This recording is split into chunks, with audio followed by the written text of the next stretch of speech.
बिस्मिल्लाहिर्रहमानिर्रहीम अस्सलाम वालेकुम नाज़रीन। आज वीलो के अंदर हम अरशद शरीफ शहीद के केस के ऊपर बात करेंगे और बाकायदा आज जो सुप्रीम कोर्ट ऑफ पाकिस्तान की इन्वॉल्वमेंट के बाद पर्चा दर्ज हुआ है और उसमें किन किन को नामजद मुलजिम डिक्लेयर किया गया है उसके ऊपर भी आज हम बात करेंगे। और आज आपके साथ ज़ाहिर जाफ़र और नूर मुकद्दम केस के ऊपर भी बात करूँगा।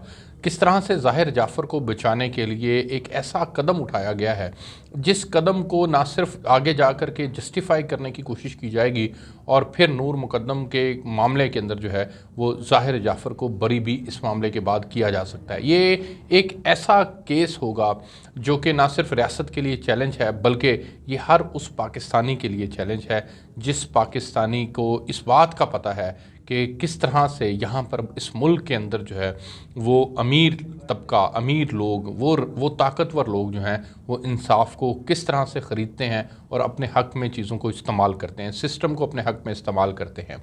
सबसे पहले तो मैं आपको बताता हूँ कि अरशद शरीफ शहीद से के कत्ल से मुतल्लिक आज सुप्रीम कोर्ट ऑफ पाकिस्तान ने एक सोमोटो एक्शन लिया और सोमोटो एक्शन लेते हुए उन्होंने आज ही के दिन ये फ़ैसला किया कि फ़ौरी तौर पर FIR दर्ज होनी चाहिए। और ये जो FIR दर्ज हुई है ये इस्लामाबाद का एक थाना है रमना, उसके अंदर ये FIR दर्ज हुई है और उसमें 3 अफराद को मुलजिम डिक्लेयर किया गया है।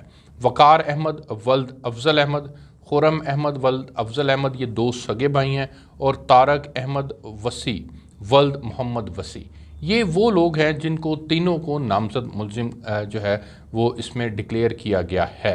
FIR के मुताबिक मुलजमान जो हैं वो कराची के रिहायशी हैं जिसमें से 2 वक़ार और खुरम ये सगे भाई हैं जो कीनिया में भी रहते हैं, वहाँ पर भी अपना कारोबार और दीगर मामलात करते हैं।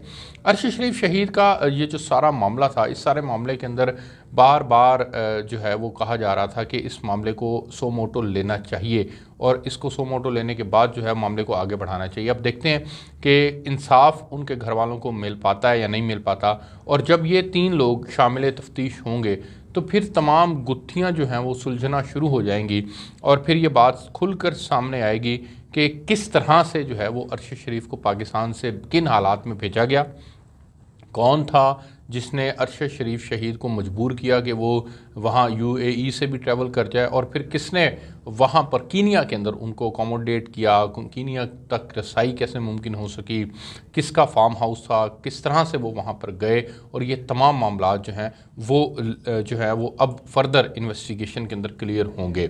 जो बेंच बनाया गया है उस बेंच के अंदर चीफ जस्टिस पाकिस्तान ख़ुद उसकी सरबराही कर रहे हैं। उसमें जस्टिस एजाजुल एहसन साहब, जस्टिस जमाल मंदूखेल साहब, जस्टिस मज़ाहिर अली अकबर नकवी साहब और जस्टिस मोहम्मद अली मज़र साहब जो हैं वो इस पर मुश्तमिल हैं। और ये 5 रुकनी बेंच है जिसने जब आज ही दिन में जब ये काम शुरू हुआ था तो इसके ऊपर समाज शुरू हुई थी, तो जमाल मंदूखेल साहब ने बाकायदा रिमार्क्स दिए थे कि अरशद शरीफ पाकिस्तान का शहरी है और ये पाकिस्तानी हुकाम के लिए टेस्ट केस है कि बैरून मुल्क पाकिस्तानियों का तहफ़्फ़ुज़ कैसे यकीनी बनाया जाता है। ये एक बहुत बड़े रिमार्क्स थे और ये ना सिर्फ अरशद शरीफ शहीद के मुतल्लिक हैं बल्कि उन तमाम पाकिस्तानियों के मुतल्लिक हैं जिनको बाहर अगर किसी वजह से किसी मसाइल का सामना करना पड़ता है तो पाकिस्तानी रियासत उसमें अपना क्या किरदार अदा कर सकती है। इसमें चीफ जस्टिस साहब ने कहा था कि हम जानते हैं कि सेक्रेटरी दाखिला वकील नहीं लेकिन FIR तो दर्ज कर सकते हैं। फिर इसी तरह से जस्टिस एजाजुल एहसन साहब ने सेक्रेटरी दाखिला से मुकालमा करते हुए कहा था कि आप कह रहे हैं कि तहकीकात कर रहे हैं, FIR दर्ज होगी तो तहकीकात होंगी। दौरान समाअत सुप्रीम कोर्ट ने हुकूमत से फैक्ट फाइंडिंग रिपोर्ट आज ही पेश करने का हुक्म दिया और ये वो फैक्ट फाइंडिंग रिपोर्ट है जो 2 रुकनी बेंच जो है 2 रुकनी टीम जो है वो इसके ऊपर तमाम हकाइक तलाश कर रही है। उसमें वो कीनिया भी गए हैं, UAE भी गए हैं, उन्होंने सलमान इकबाल साहब को भी जो है वो उनसे भी मालूमात लेने की कोशिश की हैं, यहाँ पर उनकी फ़ैमिली के साथ भी मुलाकातें की हैं। तो फैक्ट फाइंडिंग कमेटी जो है वो वापस आ चुकी है। अरशद शरीफ शहीद की जो वालदा हैं वो इंसानी हकूक़ सेल को भी कह चुकी हैं और उनके वो भी सेल जो है वो भी इसके ऊपर काम कर रहा है। हुकूमती कमीशन की हतमी रिपोर्ट ताहल सुप्रीम कोर्ट को अभी तक मिली तो नहीं है लेकिन रिपोर्ट उनको सबमिट कर दी जाएगी, ये मैं आपको कंफर्म कर रहा हूँ। एडिशनल अटॉर्नी जनरल ने अदालत को बताया कि जब वो रिपोर्ट आई वज़ीर दाखिला फैसलाबाद में थे, राना सनाउल्लाह साहब के देखने के बाद ही रिपोर्ट आपको दी जाएगी। जिस पर चीफ जस्टिस ने इस्तफसार किया कि वज़ीर दाखिला ने रिपोर्ट तब्दील करनी है, वज़ीर दाखिला को अभी बुला लेते हैं। खैर ये बात जो है वो अब आगे बढ़नी है, तहकीकात करना हुकूमत का काम है, अदालत का नहीं। कीनिया में हुकूमत पाकिस्तान को रसाई हासिल है, तहकीकाती रिपोर्ट तक रसाई जो है वो होनी चाहिए, और ज़ाहिर है ये एक ऑब्वियसली बात है कि इस तक रसाई जो है वो होनी चाहिए। अच्छा जी, अब मैं आपको बताता हूँ नूर मुकद्दम केस। नूर मुकद्दम केस के अंदर ज़ाहिर जाफ़र साहब को जो है वो अब बाकायदा तौर पर एक मेडिकल बोर्ड के सामने पेश किया जाएगा, और ये मुद्दई साहब जो हैं उन्होंने उनसे जवाब भी तलब किया गया है। उसकी ज़हनी हालत के ऊपर मेडिकल बोर्ड बनाने की दरख्वास्त की गई है।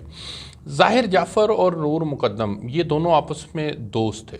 पिछले साल ज़ाहिर जाफ़र ने नूर मुकद्दम का ना सिर्फ उनका गला काट दिया था, बल्कि बेदर्दी के साथ उनको मार दिया था। उसके बाद फिर ये मामला चलता रहा, ट्रायल चलता रहा। ये नूर मुकद्दम केस में सज़ा याफ्ता हो चुके हैं और ये बाकायदा मुजरिम है ज़ाहिर जाफ़र।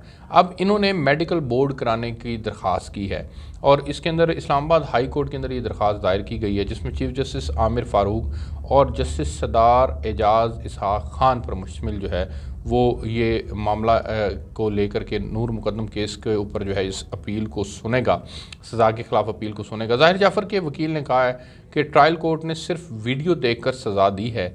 एफआईआर में नूर मुकद्दम की वालदैन से कॉल्स का जिक्र मौजूद है, मगर वालदैन के मोबाइल फ़ोन जो हैं वो कब्ज़ा में नहीं लिए गए। मकतूला के फ़ोन रिकॉर्ड के मुताबिक इसका अपनी माँ से रब्ता होता था, लेकिन वालदा को तफ्तीश में शामिल नहीं किया गया था।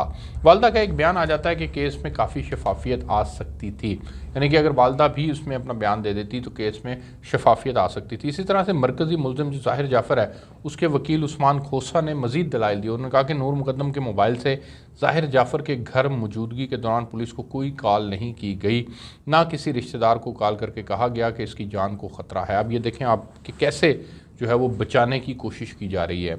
नूर मुकद्दम ने 19 जुलाई को वालदा को कॉल की कि वो लाहौर जा रही है, ताहम इस कॉल का कोई रिकॉर्ड दस्याब नहीं।